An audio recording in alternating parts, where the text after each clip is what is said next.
Hoy les voy a presentar un personaje extraordinario, Javier Solana. Javier Solana ha tenido una trayectoria muy singular. De profesor de física en Madrid llegó a jefe de la diplomacia de toda Europa. Y en el medio, una vida dedicada a la política. Primero en España, durante 13 años, trabajó mano a mano con el presidente socialista Felipe González, en la difícil etapa de la transición democrática. Solana fue portavoz del gobierno, ministro de Cultura, de Educación y finalmente de Asuntos Exteriores. Luego, en 1995, fue nombrado secretario general de la OTAN, la Organización del Tratado del Atlántico Norte, una alianza militar. La guerra continuaba todavía en los Balcanes y a Solana le tocó tomar difíciles decisiones, como por ejemplo ordenar el bombardeo, el ataque aliado contra Serbia para frenar la limpieza étnica en Kosovo, la masacre que estaba ocurriendo allí. Y después, durante 10 años, de 1999 al 2009, Javier Solana fue el alto representante para la política exterior y de seguridad común de la Unión Europea. ¿Qué significa este largo título? Era el ministro de Relaciones Exteriores de la Unión Europea. Solana tiene una fama de ser un hábil negociador, un hombre inteligente, un hombre que forma consenso. Pero quizás lo más importante es que fue un protagonista fundamental en la construcción de la Europa actual y es en muchos sentidos alguien cuyas decisiones contribuyeron a moldear el mundo en el que usted y yo vivimos hoy. Mi conversación con Javier Solana. Usted fue secretario general de la OTAN, la Organización de las Naciones del Tratado del Atlántico Norte, que básicamente es una alianza militar. Con base en esa experiencia dirigiendo una alianza militar, ¿usted cree que va a haber guerra en Irán? ¿Usted cree que Israel o Estados Unidos atacarán militarmente a Irán? Yo deseo que no. Y yo creo que la probabilidad, desde mi conocimiento, es que no la habrá.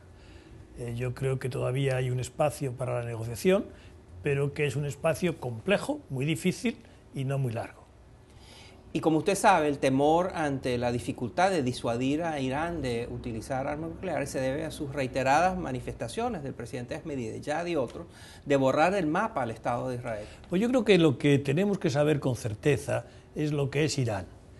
¿Es Irán un Estado o es Irán un movimiento chiita? Si es lo segundo, es mucho más difícil de tratar con ellos. Si es lo primero, yo creo que con un Estado siempre se puede tratar de negociar y encontrar soluciones. ¿Y usted qué cree? Yo creo que todavía ellos no lo saben bien, qué es lo que quieren ser. Pero desde luego, si lo que quieren ser es un movimiento chiita global, va a ser más difícil de tratar con ellos.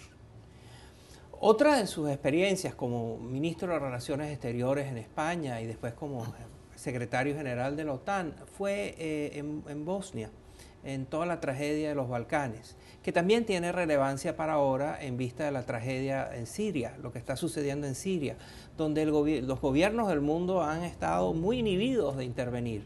¿Usted cree que debería haber una intervención para salvar vidas en Siria o mejor dejar eso así? Yo creo en principio que la responsabilidad de proteger es un principio aprobado por la Asamblea General de Naciones Unidas, pero que es muy difícil a veces implementarlo. Creo que en el caso de Siria es muy difícil. Siria no es Líbano. Siria es un país con una gran historia, con una situación geográfica extraordinariamente importante, estratégica, con relaciones muy importantes con Turquía, que ahora están rotas, pero relaciones todavía muy importantes también con Irán. Por lo tanto, el tratamiento de Siria es un tratamiento mucho más delicado y mucho más difícil desde cualquier perspectiva que lo que hemos visto anteriormente. Lo cual me lleva a preguntarle también sobre el rol y la misión de la OTAN. ¿Usted cree que la OTAN seguirá siendo un instrumento de intervención militar en países que están más allá de lo que era tradicionalmente el espectro del rango de actuación de Irán? No, yo creo que no, y desearía que no fuera así. Yo no creo que pueda ser la policía mundial, por llamarlo de alguna manera. ¿Usted cree que la OTAN tiene una misión agotada? ¿Usted cree que la OTAN hay que deshacerla? Pues yo creo que una alianza que se ha creado entre países que tienen unas voluntades comunes no debe por qué desaparecer. Lo que tiene que saber muy bien cuál es su misión, cuál es su función. Yo creo que siga habiendo en el mundo en que vivimos buenas relaciones entre países que han sido amigos durante mucho tiempo y que ahora las tengan con Rusia. Para mí lo más importante que yo hice en mi periodo que estuve en la alianza fue el llegar al acuerdo entre la Alianza Atlántica y Rusia, que fue realmente el final de la Guerra Fría. Eso yo creo que había que profundizarlo. Me gustaría mucho que en esta próxima cumbre, por ejemplo, todo el tema de defensa antimisiles pudiera resolverse para que hubiera una relación mucho más fluida, mucho mejor entre el mundo occidental y Rusia.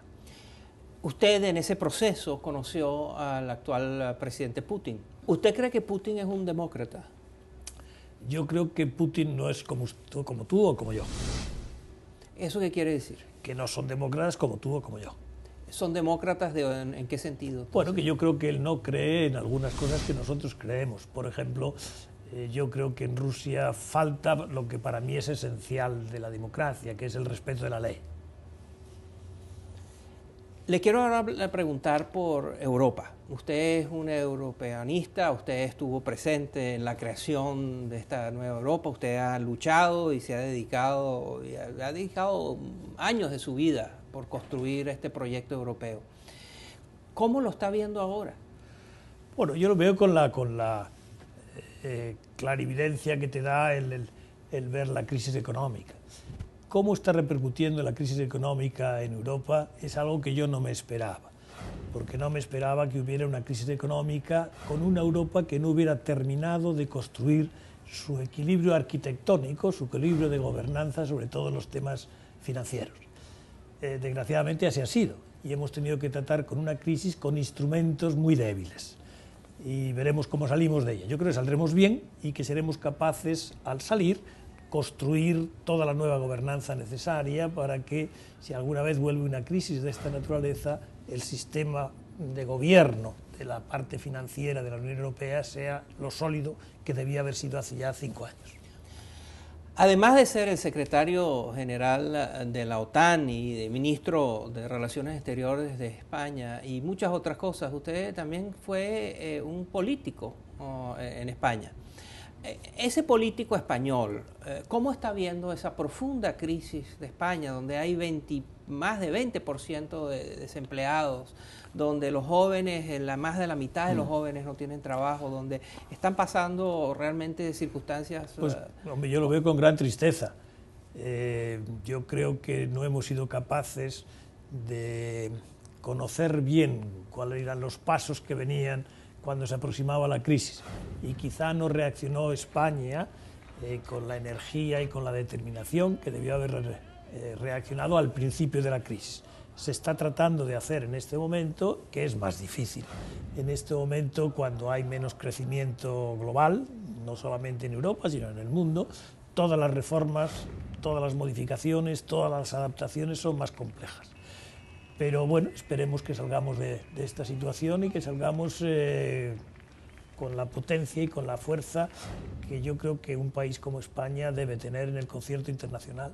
¿Usted cree que Alemania, la conducta y las políticas de Alemania en esta crisis, con respecto a como usted sabe, es una posición muy controvertida? Hay quienes dicen que Alemania no está haciendo todo lo que podría estar haciendo para contribuir a reanimar las economías y estimular el crecimiento. Bueno, yo tengo un gran respeto por Alemania y he vivido intensamente con los líderes alemanes muchos años. Yo creo que en este momento no nos estamos dando cuenta que es verdad que hay un moral hazard y que Alemania defiende con más pasión el moral hazard que lo que está defendiendo la necesidad de dar oxígeno al crecimiento. Estas reformas, estas adaptaciones no se pueden hacer con economías absolutamente deprimidas, porque puede llegar un momento que en vez de tener oxígeno para respirar, pues tengan la incapacidad de respirar y mueran. Y eso sería muchísimo peor. Por lo tanto, me parece que ahí Alemania tiene que afinar mucho más su manera de pensar y dejar un espacio al crecimiento más grande que el que está dejando en estos momentos. Y ya para terminar, doctor Solana, América Latina, ¿cómo está viendo usted esta región? Pues yo la veo espléndidamente. Creo que estos años están siendo fantásticos de América Latina. Espero que se mantengan y que su dependencia que todavía tienen del crecimiento mundial, sobre todo en algunas materias primas, no les afecte a su propio crecimiento. Creo que es un siglo que va a ser un siglo de América Latina y me encantaría verlo así. ¿Hay algunos países de América Latina que a usted le preocupen? Hombre, sí, a mí me preocupan en estos momentos lo que pueda ocurrir en Venezuela, lo que puede ocurrir en Cuba desde el punto de vista político. Y me preocupa un poco lo que puede estar pasando en un país para mí muy querido que es Argentina. ¿Por qué le preocupa a Argentina? Me parece que no sé si las formas de gobernar, las decisiones que se están tomando son las más idóneas para la estabilidad, no solamente de Argentina, sino también de toda la región latinoamericana. ¿Y Brasil? De acuerdo a lo que se decía de Brasil, un país con gran futuro que nunca tenía presente, hoy tiene presente, y es un presente suficientemente sólido y fuerte para que le permita tener un gran futuro. A mí de Brasil lo que más me interesaría ahora en este momento también es su posición política en el mundo.